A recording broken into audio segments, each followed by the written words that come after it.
qualification today. And whilst it is difficult to present a kind of one-size-fits-all webinar, if there is more specific content that you today, and whilst it is difficult to present a kind of one-size-fits-all webinar, if there is more specific content that you would like us to focus on from a learning and development perspective, please do reach out and let us know, as this will really help us with planning future content. So, my name is Emily Long, and I'm the Education Operations Manager here at APM, working within the Professional Standards team.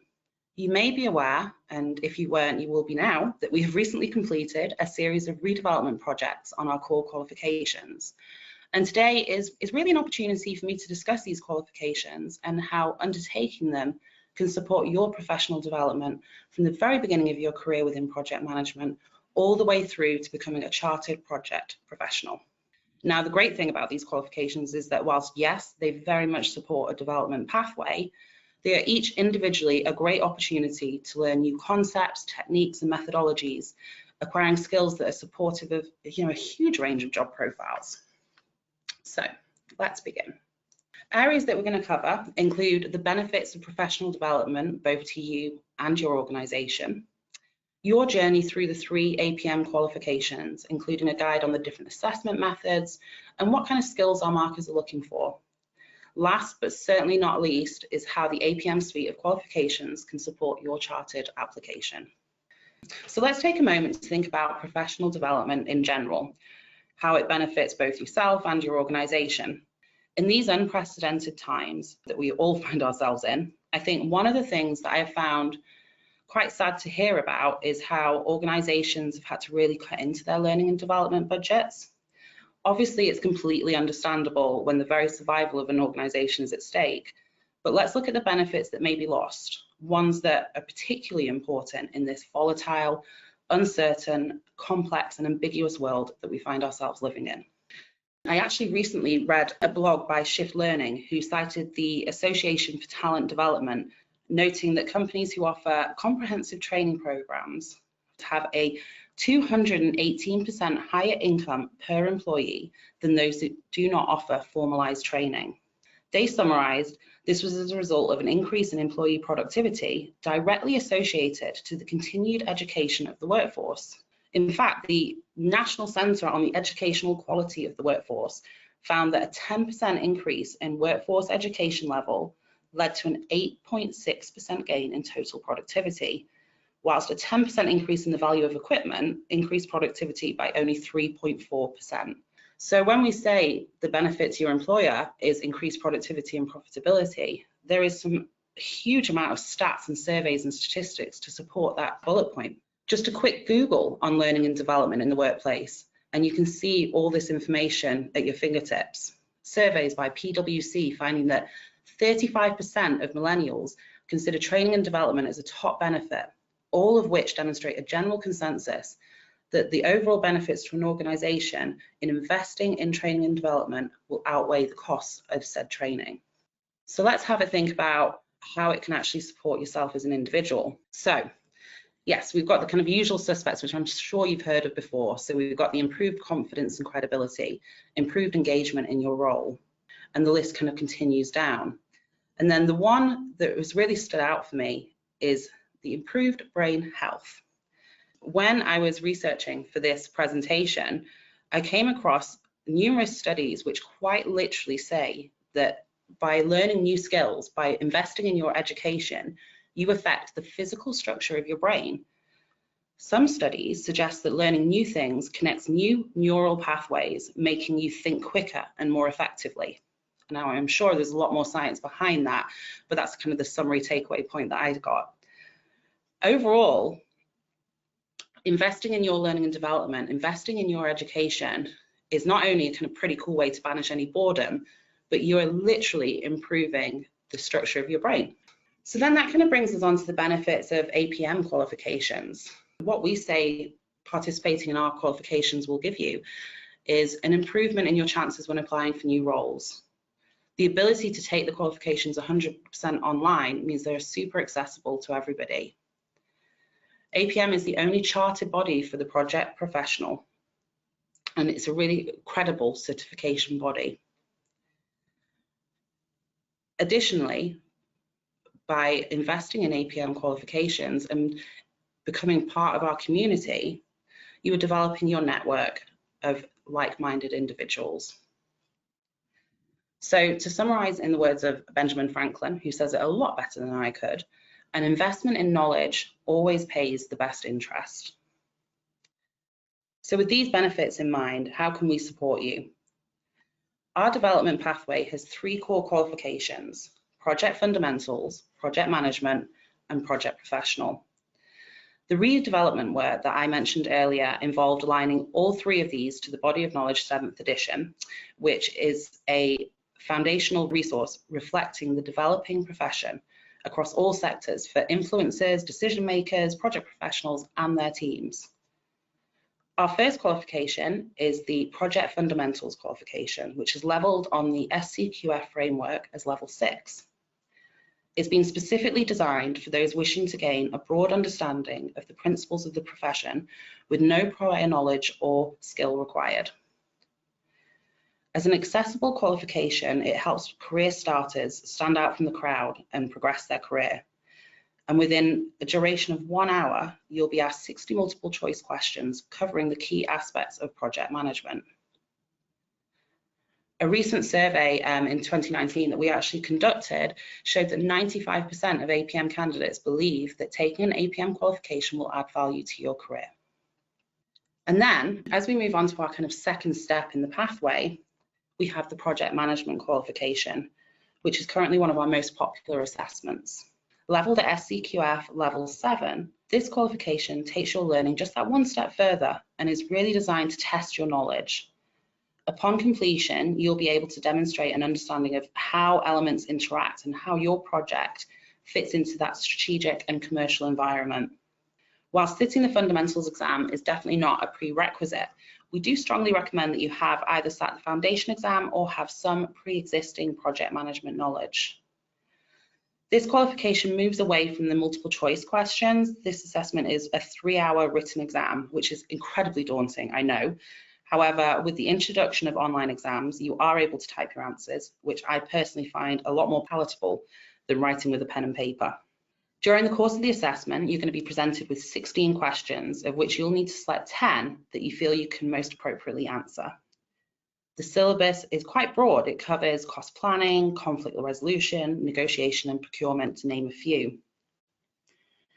But we also recognise that at this level, you may have already undertaken different courses during your career, which is why we also offer a 2-hour version of the exam for those that are already a Prince 2 practitioner.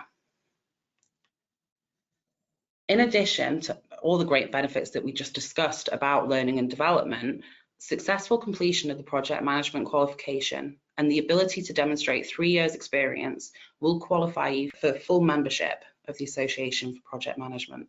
So, looking at our next step in the pathway, this is the APM Project Professional qualification. And you're probably going to gauge by what I'm going to be saying next, this is actually my personal favourite. The second edition of this qualification represents a completely new way of assessing for APM. And it moves away from the traditional 3-hour exams, of which there were 4 in the first edition. Instead, we've developed a 3-part assessment model, which covers leadership and management, governance and oversight, planning and control. Based on a pre-seen case study, the assessment begins with a 20-minute scenario where you'll assume the role of a project manager. And then you'll move on to a 50-minute long oral exam, during which 2 assessors are going to assess how you apply your knowledge and understanding to different areas of the case study.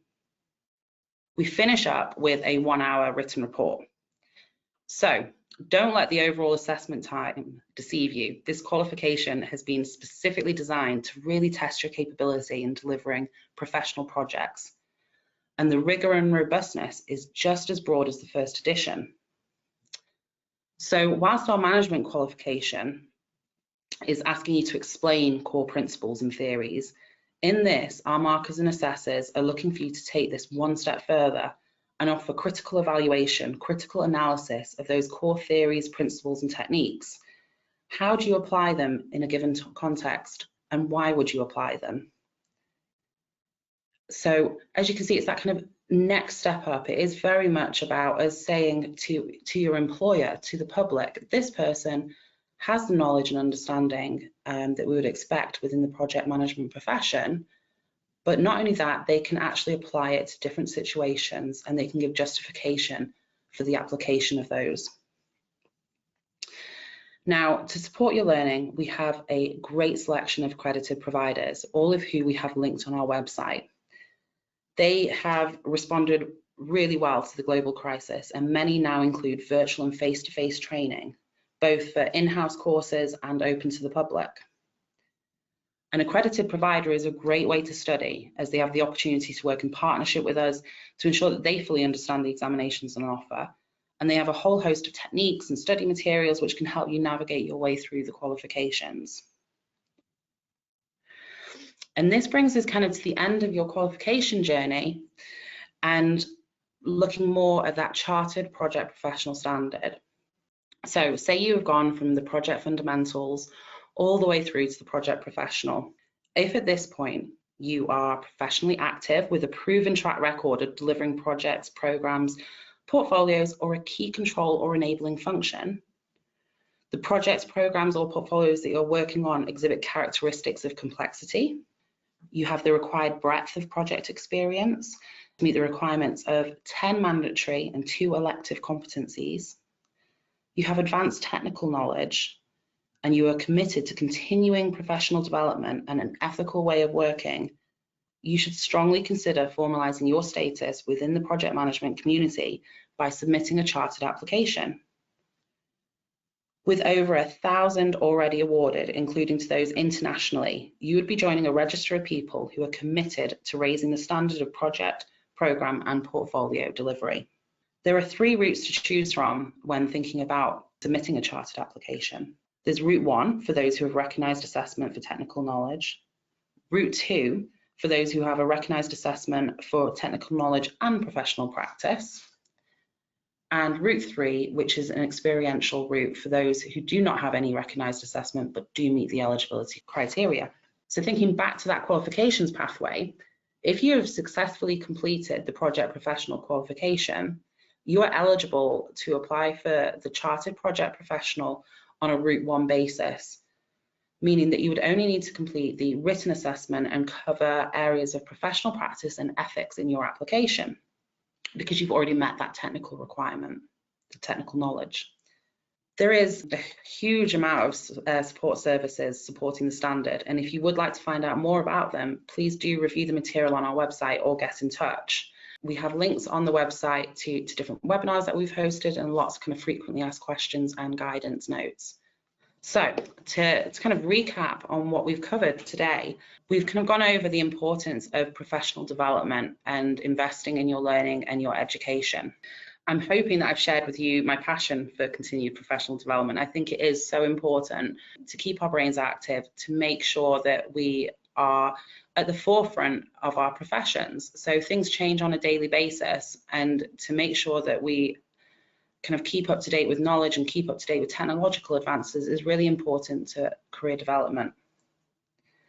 We've also done an overview of the core qualifications available for you to sit, and I appreciate this is quite high level. This is quite kind of just pointing you in the right direction of where you may be thinking in terms of your own personal pathway. However, do note that we are more than happy to discuss your career pathway with you and offer any support that you need in choosing which qualification would be right for you. And we've also done a quick summary of the chartered standard, again, backed up with information from our website, and you are more than welcome to contact us for more information if anything is unclear. So we now have some time for some questions, and I'm actually joined by my colleague James Ware, who is our professional development manager, and he's going to read out any that may have come through in the comments section.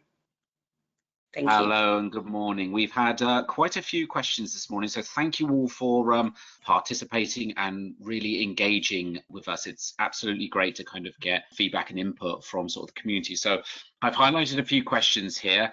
So I thought I would start off with a question from Angela. Can someone take the project professional exam without having the project management qualification? Hi, Angela. Thanks for your question. Yes, absolutely. So none of our qualifications actually have kind of prerequisites. So we only offer kind of advice as to the level. So it would be quite understandable if you're at that kind of more senior level or looking to move into a more senior role that you would want to take the project professional qualification and not do the project management one. So it is absolutely available to anyone that is of that kind of right experience. It may be worth you downloading our syllabus and our guidance notes on the project professional, just to kind of get an idea of the syllabus coverage and make sure that you'd feel comfortable at that level. So we've got a question here from Lynn. I registered earlier this year for the project professional qualification, the first edition 4-exam format, but have not actually taken my exams yet. Now the format of the project professional qualification has changed for the second edition. Does it make sense for me to complete my project professional qualification in the exam format? That's a really good question, Lynn. And I would probably say it's down to personal preference. So I really like the format of the second edition, but that's obviously my kind of personal opinion. So the first edition is running, and we are obviously supporting candidates that are already registered and already, chosen to take that pathway. So we are more than happy for you to stay on that pathway. But it may well be worth you having a look at the second edition to see if it would be more suited to how you want to do your learning. And we can have that discussion with you if you would like. Thank you. So another question here. Once I have completed the APM project management qualification, are you certified for life, or do you need to renew the certification? You do not need to renew the project management qualification. So we've got a question here from Paul. What are the benefits of the APM qualifications over Prince 2? And what is the best way to start? So that's a really interesting question. I think they are different qualifications, and it would be worthwhile you having a look at the learning outcomes and assessment criteria for each one of them to see which would be most applicable to yourself. Prince 2 is more of I guess, a methodology that people can work towards, whereas our qualifications are more that kind of broader project management skill set. In terms of where to start, it really depends on kind of what level of your career you're at. So you may look at doing the project fundamentals qualification as that kind of very basis for your knowledge, or you may look at straight at doing the project management qualification. On our website, you'll find a list of different accredited providers, and they all offer kind of different formats for training and can really support you through that kind of learning journey before you get to sitting the assessment. So it may be worth reaching out to one of them to kind of discuss your options further. So got another question here. Is work experience essential to completing any of the APM qualifications and becoming certified? So I would say probably the project professional qualification definitely needs that kind of work experience element. So it's not impossible to sit it without a work experience, but it would be a lot more challenging. So the kind of the premise of the qualification is that it is testing your ability to apply the theories, the tools and techniques that you've learned in a kind of real life situation. And during the course of the assessment, it is likely that you will pull on your own kind of experiences of how you've done something to know whether that particular theory or that particular concept works well in the given context that you're given. So it would definitely be beneficial. I wouldn't say that it's impossible to sit it without that work experience, but definitely something that's more beneficial. So we've got another question here. I'm about to take the fundamentals qualification in November, and there are a wide variety of accredited training providers, but it is not clear as to which accredited training providers are offering the 6th edition BOC qualification and the 7th edition BOC qualification. Does it matter which version of the qualification I study for, which version of the qualification is currently being tested on? Okay, so we are actually in a transition period with the Body of Knowledge 6th edition and the Body of Knowledge 7th edition. So the 6th edition is due to end at the end of December, and there is a session in January just for anybody that needs to kind of retake or is kind of just at the very end of their learning journey. I guess my recommendation, if you're only just beginning to study for the qualification, it would probably be worthwhile that you look at the Body of Knowledge 7th edition version of the exam, just because it's the most current. And it also gives you that bit more of a runway to continue with your studies, but also if you wanted to kind of take a break or anything like that, you're not going to have to then switch halfway through your journey. Can you resit your exams if you do not pass on the first time? And do you need to pay for resits? Yeah, you can absolutely resit your exams. We don't have a maximum number of times that you can resit, so you can do that as many times as you choose. And yes, we do charge for the resets. So we've got a question come here through. Is it possible via the APM PMQ project management qualification, the Box 7 version online? Yes, absolutely. So one of the things that our service and innovation team have been great at during this kind of whole global crisis that we find ourselves in is developing our online examination system. So now you can sit all of our qualifications, so the project fundamentals, project management, and project professional qualifications through our virtual platform. So we have kind of like a remote proctoring setup, and yeah, it's all done online through the comfort of your home. So I've got a question here from Teresa. Can you apply for Chartered after successfully passing the project fundamentals qualification if you have gained sufficient work experience for CHPP? I'm actually joined by one of my colleagues, Victoria Bailey, who is the product manager for Chartered, and so she's going to take this question for me. Hi, thank you. Yes, absolutely. So once you've been successful for the professional qualification, as long as you hold the complex stability to be able to verify your professional practice, then you can progress through to chartership. We don't have a restricted time frame on those that are applying for chartership.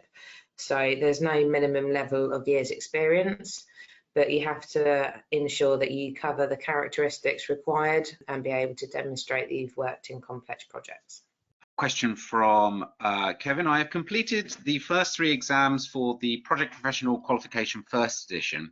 Can I be transferred to the Project Professionals Qualifications Second Edition, meaning that I do not need to complete the 4th exam? Or are the 3 assessments for the Project Professional Second Edition qualification slightly different to those that I have already completed? Yeah, so the difference between the first edition and the second edition is quite extensive. So we've not been able to kind of offer any kind of mapping between the 2 editions. So if you've already completed 3 of the 4 modules, it would probably be recommended to stay on that pathway and complete that final module, because the second edition wouldn't be able to offer you any kind of recognized recognition of your previous learning. So having kind of already got 75% of the way through, it would be a real shame to kind of almost start again with it. Can you go for chartership without any of the APM qualifications? Yeah, you can absolutely go for chartership without the qualifications. I think the key thing to chartership, and there's a great kind of like piece on our website, is about having that kind of ability to demonstrate the complexity of the projects and programs and portfolios that you've been working within, and meeting all those kind of requirements. So if you take a look at our guidance online, there is a whole checklist that you can run through to make sure that you're ready before submitting an application. So I've got a question here is, please could you quickly again explain the benefits of chartership compared to the other APM qualifications? Chartership is slightly different from the qualifications in that it is the standard. So what we're saying with chartership is that by applying for it, you are formalizing your status within the project management community. So you actually be joining a register of people, and it's kind of that benchmark of excellence. So it isn't a qualification as such. The qualifications are more about kind of demonstrating your learning, your knowledge, and your understanding, whereas chartership is about demonstrating your competencies and your ability to deliver quite high value projects. I hope that helps. So we've got a question here from Joe. I have an MSc in project management and 10 years experience. Can I go straight for chartership? Yeah, absolutely. So if you meet the level of complexity, again, you can see that information all on our website. It would sound like you would be eligible to apply for it, but just double check that kind of criteria on the website. We've got a question here from Ben. I'm a Prince 2 and Agile Project Manager practitioner with 7 years of project management experience. What are the benefits of APM for those at my level? Okay, so with, I guess this kind of comes down to the general benefits of APM. So if you were looking at, for example, a kind of a chartered application, it's all about that recognition of that higher attainment of learning and development and your commitment to continued professional development. So it's all about that kind of the benchmark of quality, I suppose. Joining the Association for Project Management, you were kind of joining a whole community of project managers and people that work within the project profession. And it's about developing your networks and looking at, we do lots of research, we do lots of different versions of learning and things. And joining us really allows you to kind of hook into all of that information. And that's why I think it's not just about the qualifications, it's about the community and the network that you would be joining if you were to be with us. Got a question here from Craig. Hi, I'm just starting my journey to becoming a qualified project manager. What steps would you recommend to start the process?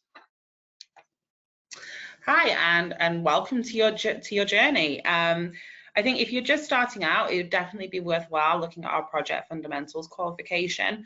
And if you have joined us as a student member, you can also join our hub where we have some great discussions going on about kind of different areas of project management.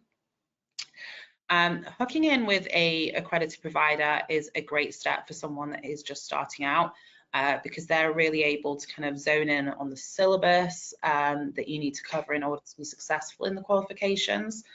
And the project fundamentals is a great first step just because it gives you that really strong foundation and it kind of teaches you the language of project management, so to speak. So you'll be able to kind of understand what colleagues or different people mean by different keywords, projects and theories and things like that. So it is a great stepping stone as the kind of first step. So I've got a question here from Craig. Is the fundamentals course free? No, a full list of our price list is available online. So all of the courses have kind of prices attached to them. And then there is additional fees with the accredited providers. So depending on kind of what method of learning you'd like to go through. So I've got a question here from Thomas. I'm currently working within project management and have done so for the past 3 years, but I have no qualifications. What course would you recommend?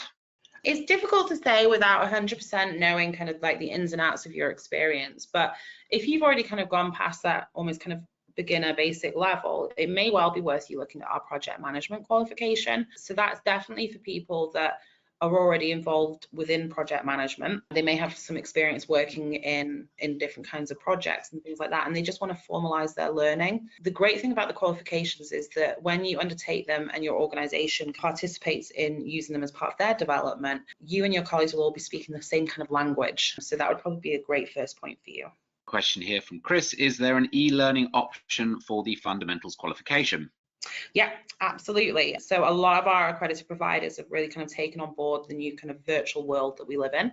So again, if you look on our website, we've got a tab which is called qualifications, and there is a link to the project fundamentals page, and we have a list of accredited providers, and they all kind of like list different options for your learning and development. So it could be e-learning, it can be virtual classrooms. There are some now that are running face-to-face again. So there really is quite a wide variety of choice for you to choose from.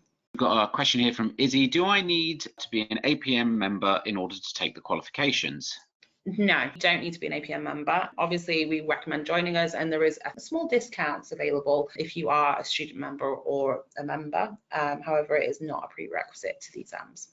Got a question here from Paul. Once you reach chartered status, do you need to revalidate this at set timescales, or does this status not expire? So do you need to redo it, or once you have chartered, is it set in stone? So to remain as a chartered project professional, you have to demonstrate your ongoing CPD. So as a requirement of being successful for chartership, you have to ensure that you remain within the project profession and you continuously update your personal development. So it is a requirement following being successful that this remains. You can continue obviously in your career and remain as chartered, but if you come out of the project profession and are unable to demonstrate moving forward, then it would then expire. A question here from Teresa: is there a self-study option for the project management qualification? Yes, there is. We offer our exams in an open online format as well. So you can choose to self-study, and there is a huge amount of information on the qualifications page in terms of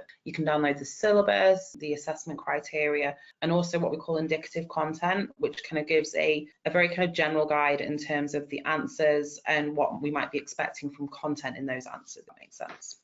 We have a question here from Mark that I'm just going to reword slightly to hopefully provide clarification. What options are there to achieving membership through the APM qualifications route? Okay, so if you were to sit the project management qualification and you had 3 years experience, you would be eligible to apply for membership of APM. You could be a student member without having those qualifications. Okay, we just got a couple more minutes, James, so maybe time for one more question. Can all the qualifications be done through self-study? What resources are there available for those doing self-study? Yeah, the qualifications are available to self-study, and that is absolutely a route that you can take. So in terms of resources available, there's the syllabus, which has all the different learning outcomes that you may be tested on, along with the assessment criteria that kind of breaks those learning outcomes down. It would also be advisable to look at the assessment specification, which details how the exam is constructed, and the indicative content.